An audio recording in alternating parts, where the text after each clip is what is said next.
कमी साहित्यामध्ये आणि कमी वेळेमध्ये घरी एकदम सोप्या पद्धतीने कालवं कशी बनवायची हे मी थोडक्यात आता व्हिडिओमध्ये दाखवणार आहे. तर तुम्ही बघा आणि तसं बनवून बघा. हॅलो मैत्रिणींनो, आज आपण बघणार आहोत कालवाची भाजी.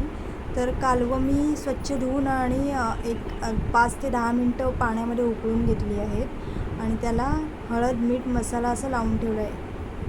एक साईडला मी कांदा पोळून घेते तेलामध्ये.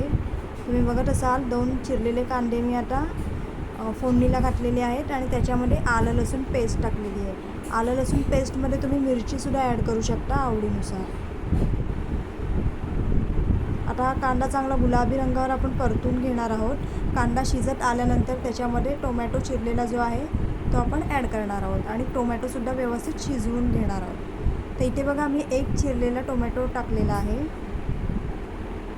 आता हा व्यवस्थित परतून घ्यायचा आहे आणि हा शिजवून घ्यायचा आहे. तोपर्यंत ते कालवं आपण जी धुवून आणि शिजवून घेतलेली आहेत 5 मिनटं, त्याला हळद, मीठ, मसाला आणि कोकम याने चांगलं मिक्स करून घ्यायचं. आता मिक्स करून मी घेतले आहेत, तुम्हाला दाखवते.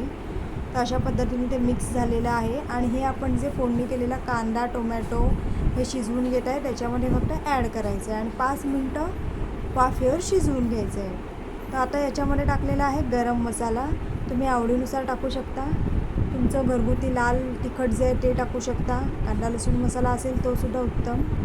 तर हे टाकून सगळं एकजीव करून घ्यायचं आहे जोपर्यंत टोमॅटो शिजत नाही.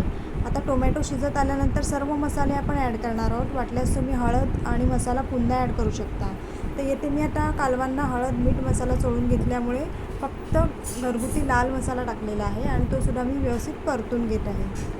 आता बघा हे व्यवस्थित शिजत आल्यानंतर याच्यामध्ये ॲड करणार आहोत मॅरिनेट केलेली कालवं. आता ॲड करून घेऊया आणि आता सगळी कालवं जी आहेत ती ॲड करून झाली ती परतून घेऊया परत, म्हणजे त्यांना वाफ लागली पाहिजे. वाफेवरती शिजवून घ्यायचे, झाकण वगैरे ठेवायचं नाही. ऑलरेडी आपण 5 मिनटं उकळून घेतलेली असल्यामुळे ती शिजलेलीच आहेत. तर अशा पद्धतीने ते आता पुन्हा मसाल्यामध्ये मिक्स करून घ्यायचे. कांदा, टोमॅटो आणि मसाला जे आपण परतून घेतलं होतं त्याच्यामध्ये आता ती कालवं आणि आता 5 मिनटं त्यांना असंच परतत शिजवून घ्यायचं आहे. त्याच्यामध्ये आता टाकलेलं आहे मीठ सगळ्यांना चांगलं मिक्स करून घ्यायचं आहे आणि त्याच्यानंतर 2 मिनटामध्ये गॅसची फ्लेम बंद करायची आहे. अशा पद्धतीने कालवी मसाला आपण तयार केलेला आहे. ठीक आहे.